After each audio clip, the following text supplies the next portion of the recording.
साथ क्या होने जा रहा है, वाकई कुछ हो रहा है या छोटी ईद, यानी इस तरह की एक वीडियो ने छोटी ईद पे भी की थी कि ईद के बाद बड़ा कुछ होने जा रहा है, लेकिन कोई खास हुआ नहीं।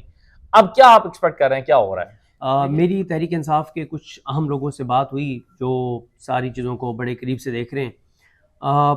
उनका एक खदशा है, और उनका खदशा ये है कि ईद के बाद इमरान खान साहब की मुश्किलात बढ़ने जा रही हैं। और ऐसा नहीं है कि उन मुश्किलात को, बढ़ती मुश्किलात को रोका नहीं जा सकता, रोका जा सकता है, लेकिन उनका खदशा ये था कि शायद हम वो मुश्किलात रोकने में नाकाम हो जाएं। मुश्किलात बढ़ेंगी क्यों? पहली तो बात यह है, तीन चीज़ें हैं ना। एक ये है कि इमरान खान की मुश्किलात बढ़ेंगी नहीं बढ़ेंगी। अगर वो बढ़ेंगी और बढ़ने जा रही हैं तो तहरीक इंसाफ उनको रोक पाएगी या नहीं रोक पाएगी। और तीसरा यह है कि जो तहरीक सड़कें गर्म करना, और ये तीन चीज़ें हैं। पहली बात यह है कि इमरान खान साहब की मुश्किलात क्यों बढ़ जाएंगी। मुश्किलात इमरान खान साहब इसलिए बढ़ने जा रही हैं या बढ़ेंगी या बढ़ चुकी हों शायद। जिस तरह के उन्होंने ट्वीट्स किए, लास्ट 3-4 ट्वीट्स आपने देख लिए, जिस तरह से उन्होंने जो है वो ऐसी चीज़ें लिख दी। पहली बार आज तक उन्होंने वो बातें नहीं लिखी थी जो उन्होंने लिख दी, जिसके बाद, और एक दफा नहीं, 2 दफा लिखे, 2 बार लिखी है। जिसके बाद एक बात तो तय है कि इमरान खान अब इस लड़ाई को आगे लेकर जा रहे हैं।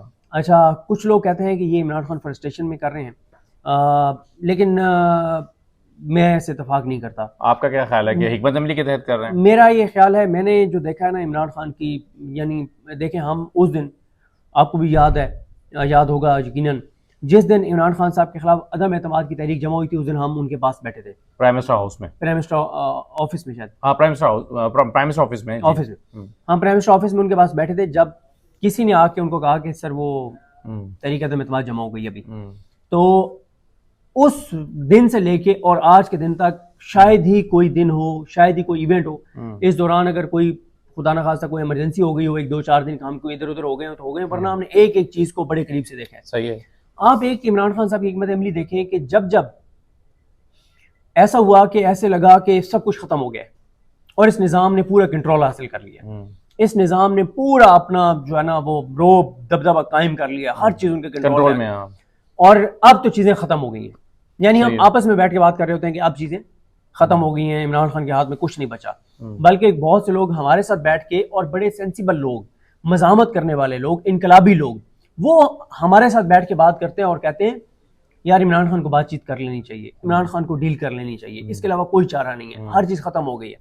तो मैं अक्सर उनको कहता हूं कि यार इमरान खान ने जिस दिन डील की, सबसे पहले तो आप उसके खिलाफ होंगे, सबसे पहले तो आप उसके ऊपर तनकीद करेंगे। वो कहते हैं नहीं यार, अब बात यह है कि चीजें ना इस निज़ाम ने जिस हद तक कर ली है ना, अब उसके पास इसके अलावा चारा नहीं है। कुछ लोग इस उसमें कहते हैं, जैसे हमारे दोस्त हैं, वो कहते हैं कि मेरी बीवी अक्सर कहती है कि इमरान खान को समझाओ कि ये कौम डिजर्व नहीं करती तुम्हारे जैसा लीडर। सही है, तुम आओ बातचीत करके जाओ, तुम क्या इस कौम के पीछे जेल में बैठे हो, ये सारी चीजें। बिल्कुल। अच्छा, अब मुश्किलात तो इमरान खान की इस वक्त तहरीक इंसाफ के जो अहम लोग हैं, जो बड़े सिंसियर हैं इमरान खान के साथ, चाबी वाले खिलौने की बात नहीं कर रहा, वो ये समझते हैं कि इमरान खान की मुश्किलात बढ़ने जा रही है। मैंने कहा अच्छा फिर क्या होगा?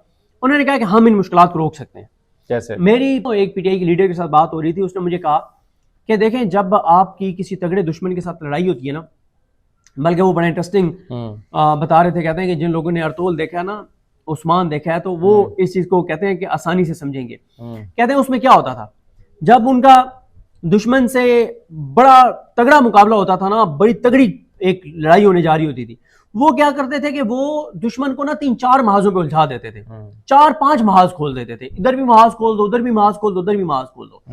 उनका यह ख्याल था कि हम इमरान खान की जो मुश्किलात बढ़ने जा रही हैं या शायद बढ़ चुकी हों, उनको हम टाल सकते हैं अगर हमने इस निज़ाम के लिए मुख्तलिफ महाज खोल दिए। हमने अदलिया का महाज भी खोल दिया, हमने महंगाई के ऊपर भी बात करना शुरू कर दी, हमने जुडिशरी जो कुछ कर रही है वो भी करना शुरू कर दिया, लोगों को भी एक्टिव करना शुरू कर दिया, सब लोगों ने बोलना भी शुरू कर दिया, सबके वीडियो पैगामात भी आने शुरू हो गए, सोशल मीडिया भी एक्टिव हो गया, अमेरिका में भी एक्टिविटी शुरू हो गई, कनाडा में भी एक्टिविटी शुरू हो गई, यूके में भी हो गई, ओवरसीज भी एक्टिव हो गए। उन्होंने कहा कि अब इमरान खान ने वो जो एक लगता था कि खत्म हो गया, इमरान खान ने वो कार्ड खेल दिया है कि उसने बताया कि मैं पीछे नहीं हट रहा। इमरान खान ने बता दिया कि मैं नहीं घबराया, इमरान खान ने कह दिया कि मैं खौफजदा नहीं हूं। मैं आपको बताऊं, मैं माजरत के साथ आपको सवाल करना चाह रहे हैं, मुझे तहरीक इंसाफ के बड़े सिंसियर रहनुमा ने कहा, बहुत परेशान थे, मेरी उनसे बात हुई, बहुत परेशान थे। तो मैंने कहा आप बहुत अपसेट लग रहे हैं, कभी मैंने आपको इतना अपसेट देखा नहीं है। उन्होंने कहा कि 4-5 बार उन्होंने ना घुमा फिरा के बात की। मैंने कहा नहीं, मैं नहीं समझ रहा आपकी बात कि आप क्या कहना चाह रहे हैं। उन्होंने मुझे कहा कि यार मैं ये बात जबान पे लाना भी नहीं चाहता था ना, ठीक है। उन्होंने मुझे कहा कि तुम्हें पता है कि मेरा इमरान खान से किस तरह की मेरी वाबस्तगी है, और तुम्हें ये भी पता है कि मैं हमेशा होपफुल रहा हूं कि नहीं नहीं ये कर देंगे वो कर देंगे।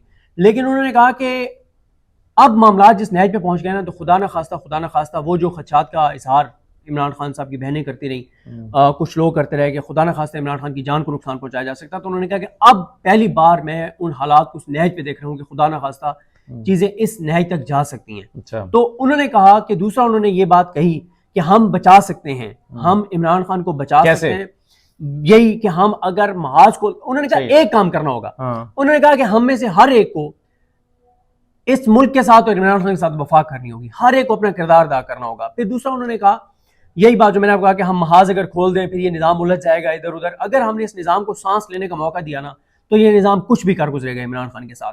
दूसरा उन्होंने कहा कि मैंने कहा अच्छा बात तो हो रही है कि तहरीक इंसाफ एक्टिव होगी और जब ये नजर आएगा कि इमरान खान पर मुश्किलात बढ़ गई हैं। उन्होंने कहा कि यार देखें पीटीआई के अंदर इस वक्त जो तंजीमी सूरत हाल है ना वो शायद आप लोगों के, उन्होंने कहा कि सही नोटिस में नहीं है।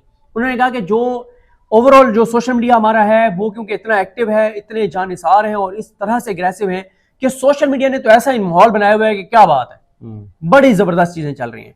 लेकिन वो कहते हैं कि अगर आप इंटरनल किसी से बैठे और पूछे ना तो आपको बताएंगे कि पीटीआई के अंदर इस वक्त सबसे बड़ा तंजीमी क्राइसिस है। वो कहते हैं कि उन्होंने कहा दोनों चीजें एक साथ हो रही हैं।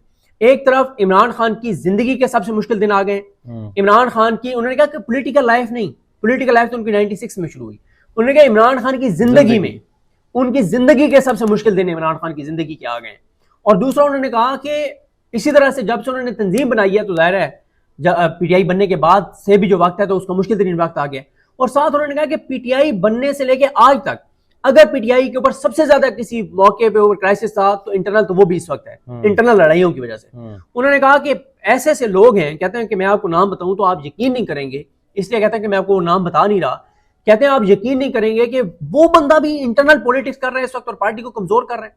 उन्होंने मुझे बताया कि कोई एक्टिविटी थी यूथ की किसी शहर में, तो कहते हैं कि उस बंदे ने वहां फोन करके कुछ लोगों को रोका कि तुमने इसमें नहीं आना, कि आपको कहते हैं वो बंदे का नाम बताऊं तो आप कहेंगे कि मैं बिल्कुल यकीन नहीं कर सकता कि वो बंदा ये काम कर सकता। कहते हैं इस हद तक इंटरनल हालात खराब है। अब उनका ये ख्याल है, अब तीनों चीजों पे आते हैं सीक्वेंस के साथ। पहला ये है कि वो कहते हैं कि मुश्किलात इमरान खान की बढ़ने जा रही हैं और चीजें इस नहज पे भी जा सकती हैं, खुदा ना खास्ता कि उनकी जान को भी खतरा है। और वो कहते हैं पहली बार मैं कन्विंस हूं इस बात पे, कहते हैं आज तक मैं ये कहता था कि सवाल ही पैदा नहीं होता कि इमरान खान को कुछ किया जा सके। दूसरा वो कहते हैं कि हम इमरान खान की जिंदगी को, बाकी तो अल्लाह के हाथ में चीजें हैं, लेकिन हम जो एक इंसानी जदोजहद के जरिए कर सकते हैं, हम इमरान खान को रिहा भी करवा सकते हैं, बचा भी सकते हैं, उसकी मुश्किलात भी कम करवा सकते हैं, डुएबल है। लेकिन साथ ही वो कहते हैं कि जो मैं इंटरनल क्राइसिस देख रहा हूँ मुझे ये मुश्किल लग रहा है जब तक 5-7 लोग एक्टिव होकर इंटरनल लड़ाइयां खत्म नहीं करवाते। और वो कहते हैं 24 घंटे में इंटरनल लड़ाइयां खत्म हो सकती हैं। वो कहते हैं कि 4-5 बंदे, आरिफ अलवी साहब समेत 4-5 बंदे एक्टिव हो, वो एक्टिव होकर सबको कॉल करके सिर्फ इतना बताएं कि इमरान खान के साथ ये होने जा रहा है, फैसला तुम्हारा है, तुमने इमरान खान और पाकिस्तान के साथ खड़े होना है या तुमने अपनी ये सारी जो इंटरनल पॉलिटिक्स है वो करनी है। अब आ जाए उस पॉइंट के ऊपर, ये जो कहा जा रहा है कि पीटीआई जो है ना वो सड़कें गर्म कर देगी और ये कर देगी वो कर देगी। चलें ये सड़कों वाले सवाल पर मैं आता हूँ, लेकिन जो अभी तक आपने गुफ्तगू की है ना उसमें मैं थोड़ा सा ऐड ये करना चाहता हूँ कि देखें, एक तो वो फार्मूला है ना कि पावर टॉक्स टू पावर, यानी इमरान खान जानबूझ के इस तरह की एक चीज बना रहे हैं कि भाई अगर आप अपने मसल्स शो करेंगे तो आपसे बातचीत होगी। कमजोर आदमी से कौन बात करता है? बिल्कुल।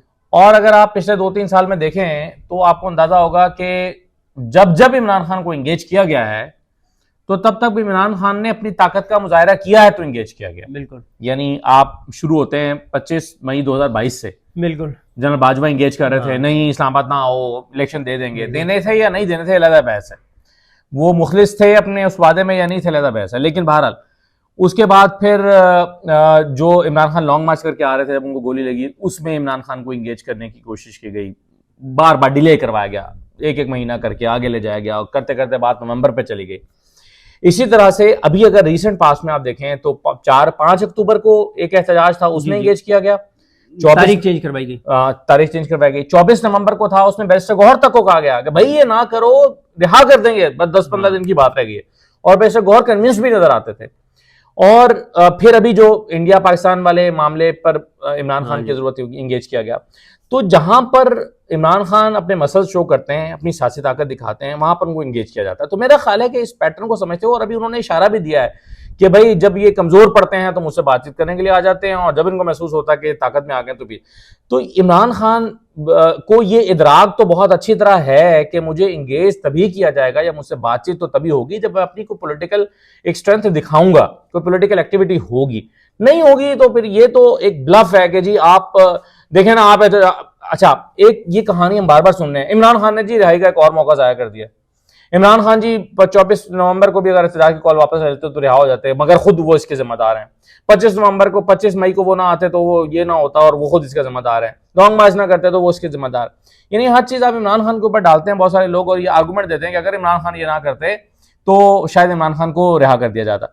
लेकिन दरअसल इमरान खान को भी इस बात का अंदाजा, और हमें भी अंदाजा हो रहा है, और जाहिर है इमरान खान को सबसे अच्छा अंदाजा है कि अगर जो है वो ये ना हो रहा होता तो इमरान खान से कोई बातचीत ही शायद बात ही ना कर रहा होता। तो इस बात का तो उन्हें इदराक हो गया। लेकिन अब मेरा सवाल यह है कि इस नहज पर लेकर जाना मामले को, कि पहली दफा उन्होंने बुशरा बीबी के हवाले से बार बार वो बता रहे हैं, पहली दफा उन्होंने ट्वीट की, उन्होंने कहा कि बदला लिया जा रहा है, फिर उन्होंने कहा, फिर नाम बताया, जुल्फी बुखारी के जरिए पैगाम भेजा गया था ताकि उनकी बात में स्ट्रेंथ पैदा हो, ताकि पता चले कि हवाई बात नहीं की, बंदा है, मौजूद है जिसके जरिए पैगाम आया था। वो ये बात बार बार कह रहे हैं, फिर वो अल्फाज जंगल का बादशाह और कर्नल साहब और ये वो सारी चीजें वो कर रहे हैं इमरान खान।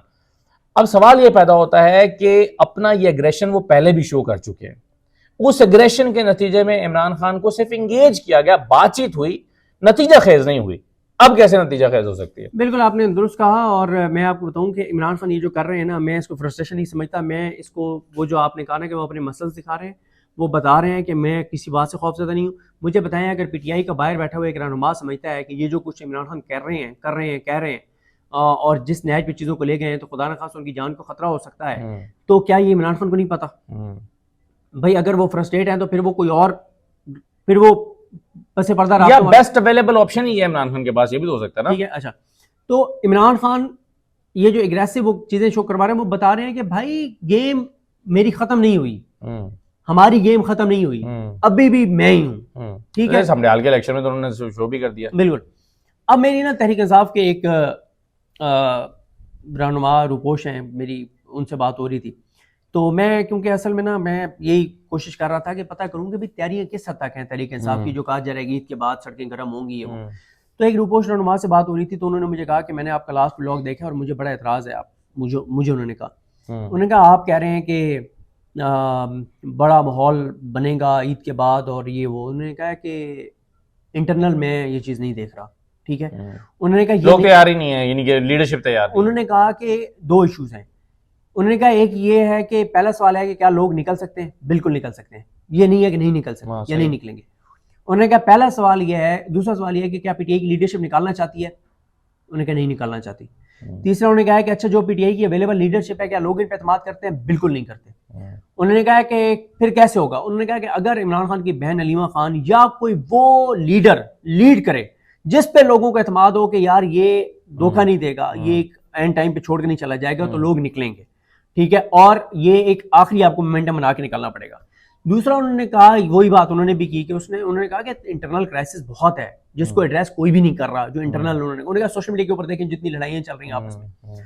उनका ये ख्याल था कि, और ये बात तो मैं तो मुसलसल कह रहा था, उन्होंने मेरी बात को एंडोर्स किया कि पीटीआई का अवामी इश्यूज और अवाम से एक डिस्कनेक्ट है, पीटीआई अवाम की बात करती नहीं है। उन्होंने ये कहा, मैंने उन्हें बताया कि मैं नाम तो उनको मैंने नहीं बताया कि मेरी किस रहनुमा से बात हुई जिसने कहा कि इमरान खान की खुदा ना खासा जान को भी खतरा हो सकता है, चीजें उस नहज पे चली गई हैं। उन्होंने मुझे कहा कि पीटीआई जो कुछ करना चाहती है ना ईद के बाद, इस हुकूमत और इस निजाम ने अपनी हमाकतों से पीटीआई को ग्राउंड बना के दे दिया है, अब पिच बना के दे दी है, बेहतरीन पिच बना के दे दिया है, अब सिर्फ पीटीआई ने खेलना है हिकमत के साथ। मैंने कहा जी कैसे? उन्होंने कहा कि ये जो बजट आ रहा है ना, इसमें लोगों से ऐसा समझें कि मुआशी सांस लेने का हक भी छीन लिया गया जाएगा। उन्होंने कहा ये जो आ रहा है ना बजट, इसमें जितने लोगों को एक होप दी गई थी, बिजनेस कम्युनिटी को, रियल एस्टेट को, कंस्ट्रक्शन को, सारों को ट्रक की बत्ती के पीछे कि अब वो जो बजट आएगा ना उसमें तो फिर कर लेंगे ना, ये मुश्किल टाइम गुजर गया है, बस खत्म हो गया, आप वेट तो करें ना यार, बजट तो आने दे, फिर देखें क्या करते हैं। उन्होंने कहा इस बजट में उनके लिए नई मुश्किलात आ रही हैं, एक्सपोर्टर्स के लिए भी, कंस्ट्रक्शन के लिए भी, रियल एस्टेट के लिए भी, हर एक कम्युनिटी के लिए। हाँ, किसी के रिलीफ नहीं है इस बजट में, किसी भी। उन्होंने कहा अब है क्या?